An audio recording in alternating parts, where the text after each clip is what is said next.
Fire FAQ series number 2. Alex, You know, are you ready? I am ready. I didn't realize this. I don't know what my subconscious deal is. But you know, and a lot of my friends call me out. I'm wearing like 5 shades of blue, and I'm sitting in a blue chair. Yeah. There's isn't there a movie about that? I have no idea, but I can't. It's like 50 Shades of Blue. I have different color clothing in my wardrobe, in my closet. cares? I just don't get it. I don't know why my body. We're so. It's like I have this thing where I have to because I'm going to the gym right after that. Yeah. But I have to match brands. It's like I have a Reebok shirt on, Reebok shoes. Dude, I'm not even thinking about it. I'm just I'm like, oh, that'll work. And then I realize, I'm all blue. That's why Steve Jobs and Mark Zuckerberg did the thing they did. Yeah, I guess they did the thing they did. I don't know what my deal is though. That's good. Blue. Maybe you were in the mood for blue today. I feel like I'm in the mood for blue 300 days out of the year. And the other 56, I'm wearing something else. Very, very. Yeah, you had some cattle jacket on the other day. Yeah. You look like you were Australian. It felt great. Yeah, it was like, it felt like that. What was that material they used to make like hats out of and it could get rained on? Oh. You know what I'm talking about. It's like I think it's like a lead. It's like a moleskin. Yeah. I believe that's what it's called. Yeah.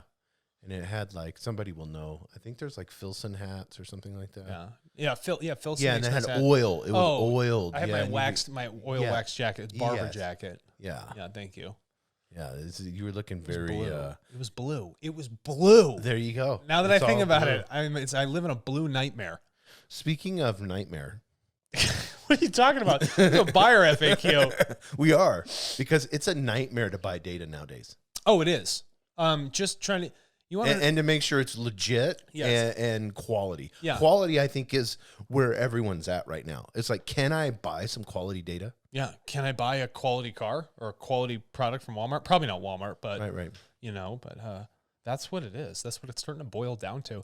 They're like, we've been spending all of this money on all this stuff. It's not giving us any answers. The data has no depth. It has no identifiable markers in it. We're wasting our cash. Is there anything out there? Is there a feasible, easy option? Well, I mean, the worst part is you're just collecting worthless data. So what does that do to your systems? But it makes them feel good. I know, yeah. It's like, oh, we got 200 million email addresses. Yeah, we had a guy that came to us and what are those? He's like, we have so much data. Okay, well, why do you need more? Oh, because it's not giving us any answers. Oh, okay, great. Fantastic. Could you, it's like a hoarding of data. No, it's funny. It's like everything we say is not nonsense. Right. It's just legitimately how it is. It's crazy. So let's get into, since this is the second episode, if you haven't listened to the first one's about data recruitment life cycles and then how we ultimately lead to a completed buyer seller transaction. Go back to YouTube playlist, just on if you wanted to buy data. We have all that, explains everything. Yeah. Extremely transparent. Number 2, a closer examination of the impact of market forces, buyers, and the ongoing relationship with sellers. This one's important. Yeah. So if you go back to our motto for TARTLE, it's share data, right? Earn money, right? Change your world. These have a strong gearing towards the individual that's selling the information.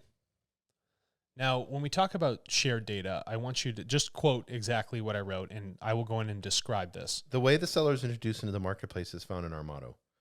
Earn data, change money, earn your world. Do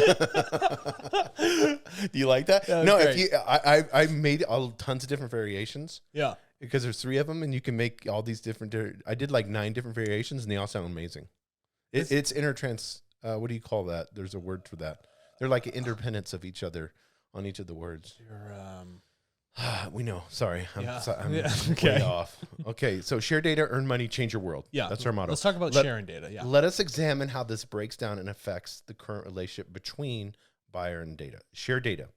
The vision is a world of perfect information transfer. Yeah, so we are creating a tool that will allow this world to move information that was otherwise locked down, right, or non-existent, and allow it to seamlessly transact between person and person.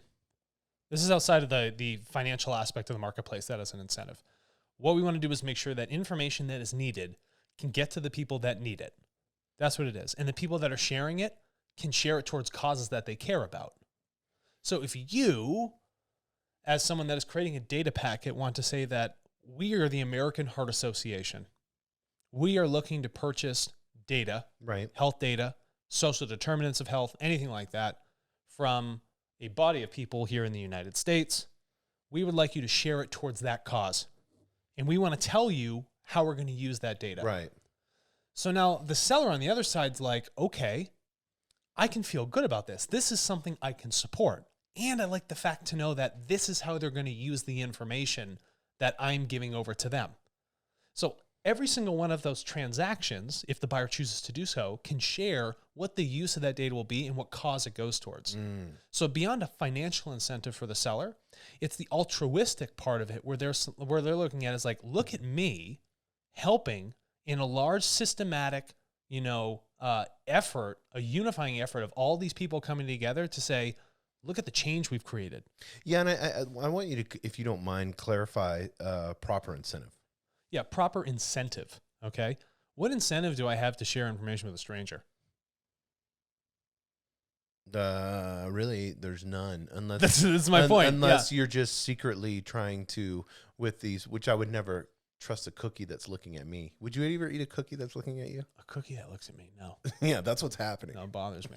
Yeah. No, but you have no incentive. Right. So without a proper incentive and an incentive that works and is globally understood, right, you're not going to be able to move that information or get information that otherwise people would choose not to share. So when we talk about earning money, which is point 2, that proper incentive is paying individuals for that information. It's valuable to you. You know what you're going to do with it. And you should also share to them whatever that value might be, because they should be a benefactor also. They're the one that put the labor in to create that data for you.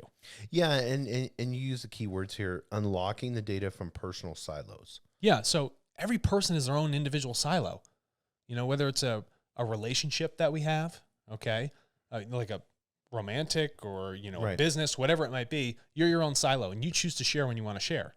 But if you have someone that's totally a stranger coming in to unlock that information, those people require a financial incentive. And if you can come on top and say, here's the altruistic reason why you should be doing it too, now they're really incentivized to share that data. Yeah, and I always picture, and this is what I love about TARTLE, I always picture it like a relationship. I can gain information by being passive aggressive. Yeah. And kind of being, a little ticked off, but then at the same time, just watch your mannerisms, languages. Maybe I'm in an argument with a loved one or something. Or I can say, let's sit down and have a truthful conversation. Yeah. Let's have a meaningful conversation right now. What is going to solve the problem and be more truthful and accurate? That's correct. And that's what we're doing. We facilitate a transaction, the relationship between buyer and seller. Right. That's what we're here to do. And we want that truthful information to be shared. And economic incentive and an altruistic incentive, and then showing people the benefit of that sharing, causes them to be more truthful. Yeah, and you make a statement here, and I want you to explain all 3 of these. A constant driven transaction, logical, fair, and efficient. So get into between both parties. I think that's important. We want it to be fair between both parties, but get into logical, fair, and efficient. So what's logical about it? Frankly, everything. Right. Okay. Our logic is if somebody owns something, they choose to sell it like a manufactured a widget. That's the logic of that. Okay. And the financial incentive is that some person comes in, I want to purchase that widget. Okay. So we're just going to translate that model into what data is. What's the second point? Efficient. It's efficient. Why is it efficient? Right. Everything works on a 24-hour bid cycle. It doesn't cost you any barrier to entry to come in, and you only pay for exactly what you need, and it's instantly transferred to you. And that data itself, depending on the quality of how you ask that question, right, okay, or ask for that type of data, is going to define the quality you're going to receive from the sellers. If I do a poor job, being Socratic, people aren't going to learn. Correct? Yes. No. Do you see what I just did? Yeah. No. Yeah. But I mean, it goes into the fair part. I think that, because it's logical, fair, and efficient. I know we're talking about efficient, but whenever I'm looking at you teaching me something, I think of fairness. Yeah, you think of fairness. And when we think, and on top of fairness, when we think of efficiency, we think one person wins. Yes. Yeah. We've lived in a world where it's just like, to be efficient, I have to claim the resources. There has to be a loser. Yeah. We don't have to have a loser. Right. Both parties can win. And so there's a fairness in this transaction. You're respecting me for my data paying me for it, and I'm respecting you by sharing it towards a cause that you need to solve. And together, Right. through that fairness, we've both solved an issue that we both care about. Yeah, and I think that is the way, and we've talked about this many times, but that's the way the world is going.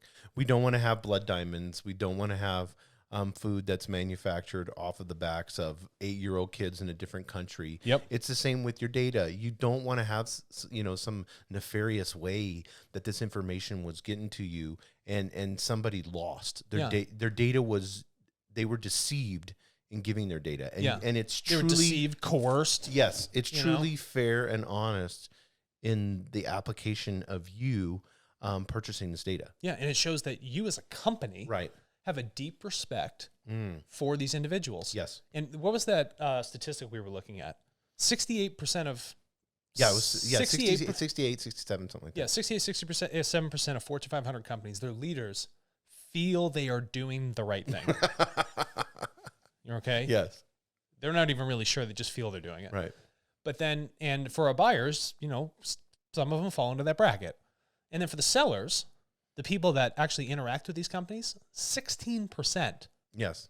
only felt they were doing the right thing. Yeah, I would think most people think corporations are not. That's correct. So for the majority of the public, if you really want to build some goodwill and value them for who they are, you can build a lot of goodwill using the TARTLE marketplace. Yes, exactly. And it's a way, and you'll see that when you go on there and log in, create your account. It's free, by the way, to do. You can poke around after that. Poke around all day. Yeah, so share data, earn money, change your world. This is the final pillar that defines the strongest part of the ongoing relationship between buyers and sellers, and the impact of sharing data towards causes that one cares about or is personally affected by. That's correct. We've seen, in politics, you see polarization. And with, data and technology and the people creating that data, there's polarization too. So how do we look at both these poles and get them to work together? Something that, albeit quite difficult in politics, we've created a tool that both people find a shared value in. And in doing so, they can facilitate their data towards a collective cause so that they can change their world. For a seller, they can change it financially, economically, right? And they can also change it in the stance that I've shared data towards maybe some sort of disease research, so I feel better about my 4 children. Yes, I love knowing that yes. I pushed forward. If I have 35 years of a medical record and I want to share it to CVS Health or whoever it might be, or some biopharmaceutical firm, because I know this is how they're going to be using it, I want to do that. I want to brighten my children's future. Okay? And that's, in a big altruistic sense, but there's a lot of people in our system that feel that way. And our sellers fall, into, I guess, 3 categories. The first one would be, I just want to earn money for my information. That's it. I just want the economic incentive.